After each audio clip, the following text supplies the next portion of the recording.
धूप धीरे धीरे जंगल के किनारे पर बने बौद्ध विहार की दीवारों पर उतर रही थी।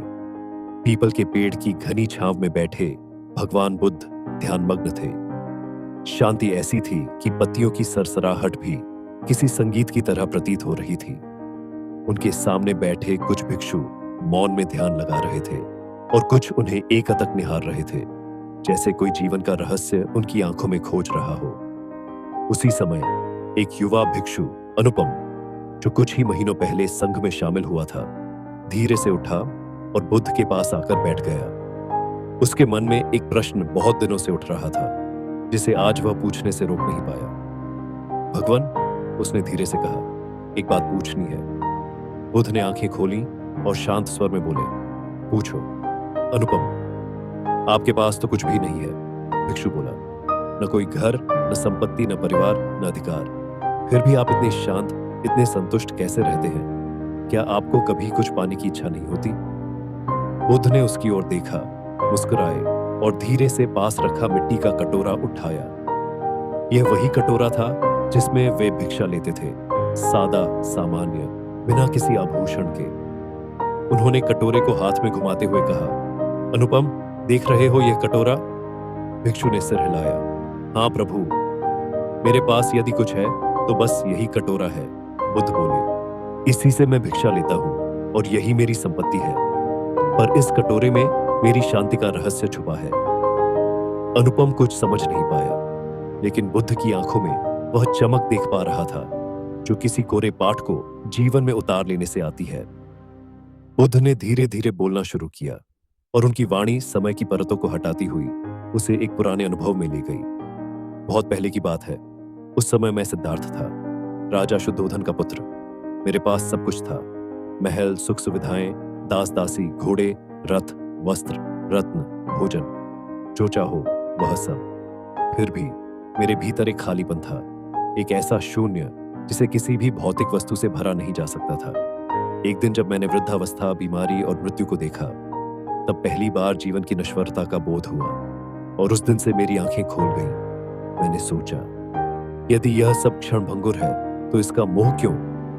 मैंने महल छोड़ दिया, पत्नी और पुत्र को त्याग दिया और जंगलों में चला गया सत्य की खोज में। वह यात्रा कठिन थी, बहुत कठिन।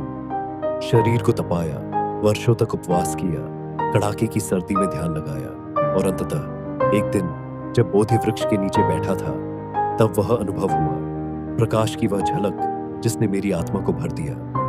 पर उस अनुभव के बाद भी मैंने जो पहली वस्तु हाथ में ली, वह यही कटोरा था। यह कटोरा न सोने का है, न चांदी का। यह मिट्टी से बना है, जिस तरह हमारा शरीर बना है। यह मुझे याद दिलाता है कि जीवन में केवल उतना ही चाहिए जितना आवश्यक हो। जब किसी गांव में भिक्षा मांगने जाता हूं, तो लोग जो भी सादे भाव से देते हैं, चावल, फल, कभी कभी केवल जल, मैं उसे इस कटोरे में स्वीकार करता हूं। पर यह कटोरा केवल भोजन का पात्र नहीं है, यह मेरी इच्छाओं का दर्पण है। अनुपम ध्यान से सुन रहा था।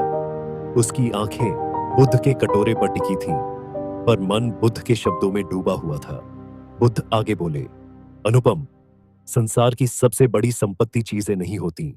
सबसे बड़ी संपत्ति होती है तृप्ति। जिस दिन तुम कम में संतोष पाना सीख लोगे, उस दिन तुम सबसे अमीर हो जाओगे। यह कटोरा मुझे हर दिन याद दिलाता है कि जितना आ जाए उतना पर्याप्त है।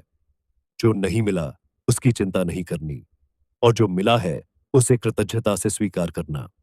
इस कटोरे में मेरी भूख नहीं मिटती, मेरा अहंकार भी नहीं पनपता। यह मुझे सिखाता है नम्रता, धैर्य और सबसे बढ़कर वैराग्य। कई बार जब मैं गांवों में भिक्षा मांगता हूं, तो लोग कुछ भी नहीं देते। वे हंसते हैं, तिरस्कार करते हैं, पर मेरा कटोरा खाली नहीं होता। वह तब धैर्य से भर जाता है। कभी कभी कोई वृद्ध स्त्री जो खुद ही भूखी होती है, अपने हिस्से का आखिरी चावल इस कटोरे में डाल देती है, तब यह कटोरा करुणा से भर जाता है। और कभी कोई बच्चा अपने हाथ से तोड़ी हुई रोटी इसमें डाल देता है, तब यह कटोरा प्रेम से भर जाता है। तो बताओ अनुपम, क्या यह केवल एक कटोरा है? अनुपम की आंखों में अब चमक थी। उसे समझ में आ गया था कि कटोरे की संपत्ति क्या है। यह संपत्ति सोने चांदी की नहीं, बल्कि अनुभव, संयम और शांति की है। उसने धीरे से पूछा, तो प्रभु, इसका अर्थ यह है कि जितना कम हमारे पास होता है, उतनी कम हमारी इच्छाएं होती हैं। बुद्ध मुस्कुराए। ठीक कहा। जब तुम्हारे पास कुछ नहीं होता, तब तुम खुद को देखने लगते हो, और जब तुम खुद को देखने लगते हो, तब भीतर की दौलत दिखाई देती है। दया, क्षमा, मैत्री और शांति। जिसके पास बहुत होता है, वह हमेशा भय में रहता है, खो देने का भय। पर जिसके पास कुछ नहीं होता, वह भय से मुक्त होता है। यह कटोरा न केवल मेरा शरीर पोषण करता है, यह मेरे मन को भी तृप्त करता है। उस दिन के बाद अनुपम ने कभी किसी वस्तु की लालसा नहीं की। वह हर सुबह केवल एक ही चीज लेकर निकलता, अपना मिट्टी का कटोरा। और जब लोग उसे कुछ नहीं देते, तब वह मुस्कुरा देता, क्योंकि अब उसे पता था, उस खाली कटोरे में प्रतीक्षा, धैर्य और आत्मविश्वास है। समय बीतता गया। अनुपम स्वयं एक महान भिक्षु बन गया, और एक दिन उसके शिष्य ने वही प्रश्न उससे पूछा, गुरुदेव, आपके पास कुछ भी नहीं है, फिर भी आप इतने संतुष्ट कैसे रहते हैं? अनुपम ने मुस्कुराकर अपना कटोरा उठाया और वही उत्तर दिया जो उसने अपने गुरु से सुना था। कटोरा मेरा सबसे बड़ा धन है। यह मुझे सिखाता है कि सादा जीवन, उच्च विचार ही सच्चा सुख है।